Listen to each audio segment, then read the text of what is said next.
શું તમે રોજ સવારમાં ઉઠીને પેટ સાફ નહીં થવાના કારણે અસ્વસ્થતા અનુભવો છો? શું આખો દિવસ પેટ ફૂલ્યું રહે છે? ભૂખ નથી લાગતી? ચીડિયા આવે છે? ક્યારેક માથું પણ દુખે છે? એનું મૂળ કારણ એક જ હોય છે, પેટના આંતરડા સારી રીતે સાફ ન થવું. આપણા શરીરના બીજા અંગોની જેમ આંતરડાનું પણ પોતાનું એક સિસ્ટમ છે, જે આપણી પાચન શક્તિને નિયંત્રિત કરે છે. પણ જો એ જ જગ્યા ગંદી રહી જાય તો આખું શરીર જેમ તેમ ચાલે છે. આજે આપણે જાણીશું એવી 5 કુદરતી વસ્તુઓ વિશે જે તમારા આંતરડાને એટલું સાફ કરશે કે તમને કબજિયાત હોય કે ન હોય એ તમને ભૂલી જશો. પણ આ કોઈ ચમત્કાર નથી. આ તો પ્રાચીન આયુર્વેદ તથા આધુનિક પાચનશાસ્ત્ર પર આધારિત સચ્ચાઈ છે. આપણા ઘરમાં અને રસોડામાં જ એવી ઔષધીય વસ્તુઓ છે જેને જો યોગ્ય રીતે અને નિયમિત રીતે લેવાય તો આંતરડા ધોવાઈ જાય એવા સાફ થઈ જાય છે. ચાલો શરૂ કરીએ એ અભિયાન કે જેમાં આપણે માત્ર પાચન માટે નહીં પણ આખા શરીરના આરોગ્ય માટે ધ્યાન આપશું. એ પહેલાં ચેનલને સબસ્ક્રાઈબ અને કોમેન્ટમાં હર હર મહાદેવ લખવાનું જરાય ન ભૂલશો. સૌપ્રથમ સમજીએ કે આંતરડા ખરાબ કેમ થાય છે. આપણે બજારમાંથી લાવેલા વિખાવટિયા ખાવા, વધેરી બેરોજગારી અને ઉતાવળ ભર્યા જીવનના કારણે આપણે ઘણા ગુનાઓ આપણા શરીર સામે કરીએ છીએ.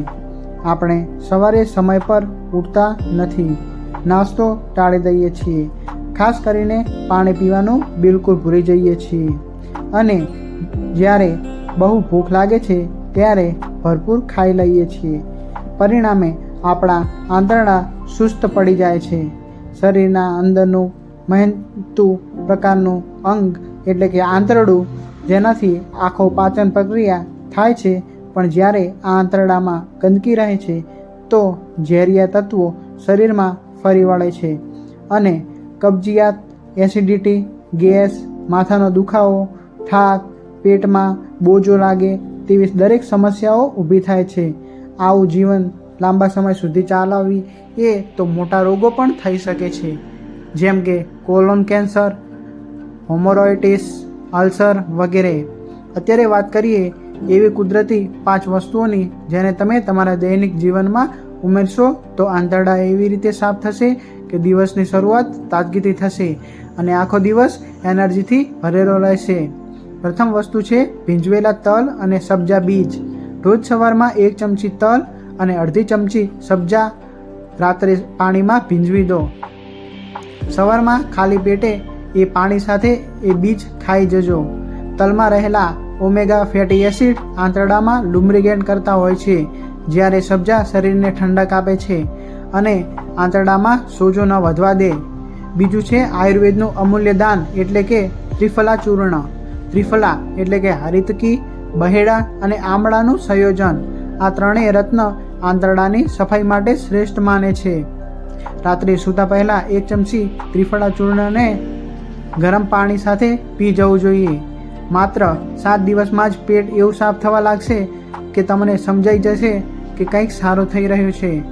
આ માત્ર કબજિયાત માટે નહીં પણ લીવર, કોલોન અને ત્વચા માટે પણ બહુ સારું માનવામાં આવે છે. મિત્રો, ત્રીજું છે લીંબુ અને ગરમ પાણી. દિવસની શરૂઆત જો 1 ગ્લાસ ગરમ પાણીમાં અડધું લીંબુ અને થોડી મીઠી સિંગદાણા જેવી હિમાલયન પિંક સોલ્ટ નાખીને કરો તો આંતરડા ધોઈ નાખે છે. લીંબુમાં રહેલ સાઇટ્રિક એસિડ આંતરડાને દબાઈ ગયેલ ગંદકી બહાર કાઢવામાં મદદ કરે છે, જ્યારે પિંક સોલ્ટ એટલે કે સેંધા નમક કે સેંધા મીઠું પેટને ડિટોક્સ કરે છે અને પાણી આંતરડામાં નમી લાવે છે, જે સફાઈ માટે જરૂરી છે. મિત્રો, ચોથું છે ફાઇબરથી ભરપૂર અનાજ, જેમ કે ઓટ્સ, જવાર, રાગી, બ્રાઉન રાઈસ વગેરે. આ અનાજ આપણા આંતરડાને ફાઇબર પૂરું પાડે છે, જે આંતરડા અંદર જઈને વોકિંગની જેમ કામ કરે છે. આંતરડાની દિવાલ ઉપર જે ઝંખણા લાગે છે તેને રેડી કરીને બહાર કાઢે છે. જો તમે આ અનાજને નિયમિત ખાવાનું શરૂ કરો તો તમારા પેટનો ધબકારો સુધરી જશે, સાથોસાથ વજન ઘટશે અને ચહેરા પર કાંતિ આવશે. પાંચમું છે પાણી. ઘણા લોકોને લાગે છે કે પાણી તો બધાને પીવું જોઈએ, એમાં ખાસ શું છે? પણ અહીં ખાસ વાત એ છે કે આપણે પાણી યોગ્ય સમય અને યોગ્ય રીતે નથી પીતા. સવારે ઉઠતાની સાથે ઓછામાં ઓછું 2 ગ્લાસ ગરમ પાણી પીવું જોઈએ. ખાવા દરમિયાન વધારે પાણી ન પીવું જોઈએ અને દિવસ દરમિયાન 2 લીટર પાણી પીવું એ નીતિ હોવી જોઈએ. પાણી આંતરડાની નળીમાં જે પ્રવાહ બનાવે છે એ ગંદકીને દબાવીને બહાર કાઢવામાં બહુ જ અગત્યનું છે. હવે વાત કરીએ કે આ બધું કરવાથી તમને કઈ રીતે અનુભવ થશે. તો મિત્રો, પ્રથમ 3 દિવસમાં તમને લાગશે કે તમારું જે પેડું છે એ હળવું થયું છે.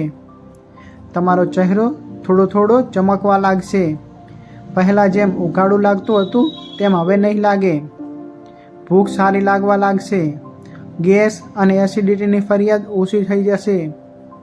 1 સપ્તાહમાં પેટ રોજ સવારે નિયમિત અને સરળ રીતે સાફ થવા લાગશે. તમારું મૂડ સુધરી જશે. તમારી ઊંઘ સારી આવશે અને સવારનું માનસિક તાજગીવાળું બળ તમારું આત્મવિશ્વાસ વધારી નાખશે. આ ઉપાયો આપ અપનાવો ત્યારે ધીરજ રાખો. આજથી કર્યું અને આજથી પરિણામ મળશે એવો કોઈ દાવો નથી. પણ મિત્રો, સતત 10 દિવસ સુધી આ રીતને અનુસરો તો તમે પોતે કહેશો, હવે તો પાચનતંત્ર મજબૂત થયું છે. શું ક્યારેય વિચાર્યું છે કે આપણે રોજ 3 વખત ખાવાનું ખાઈએ છીએ પણ આંતરડા કેટલી વાર સાફ થાય છે? જો એટલું ધ્યાન આપણે આંતરડાની સફાઈ માટે આપીએ જેટલું દાંત સાફ કરવા માટે આપીએ છીએ તો આખું શરીર ચમકી ઉઠે છે. મિત્રો, આજના યુગમાં જ્યાં દરેક વ્યક્તિ કંઈક ને કંઈક રોગોથી પરેશાન છે ત્યાં આંતરડાનું સ્વસ્થ રહેવું એ એનું મૂળ છે. આંતરડું સાચું તો શરીર સાચું. કેમ કે જ્યાંથી પોષક તત્વો શરીરમાં જાય છે, જો એ રસ્તો જ ગંદો હોય તો સારું ખાધું પણ બેકાર થઈ જાય છે. મિત્રો, આજેથી આ 5 વાતોને તમારા જીવનમાં સામેલ કરો. ભીંજવેલા તલ અને સબ્જા, ત્રિફલા ચૂર્ણ, લીંબુ પાણી, ફાઇબરયુક્ત ખોરાક, અનાજ અને પૂરતું પાણી. એ પછી તમારું શરીર તમને આભાર માનશે. અંતે એટલું જ કહું છું કે અંદર સાફ તો બહારે ચમક. શારીરિક સ્વચ્છતા માટે નહાવાથી નહીં પણ આંતરડાની સફાઈ એ છે સાચી સુંદરતા અને આરોગ્યની ચાવી. જો તમે આ માહિતીગત વિડીયો પસંદ કરો છો તો આપના ચેનલ ગુજજ્ઞાનને જરૂરથી સબસ્ક્રાઈબ કરજો, લાઈક કરજો અને અન્ય લોકોને પણ શેર કરજો. આપના એક શેરથી કોઈની આરોગ્ય યાત્રા શરૂ થઈ શકે છે. ત્યાં સુધી નમસ્કાર અને જય હિન્દ, જય ભારત.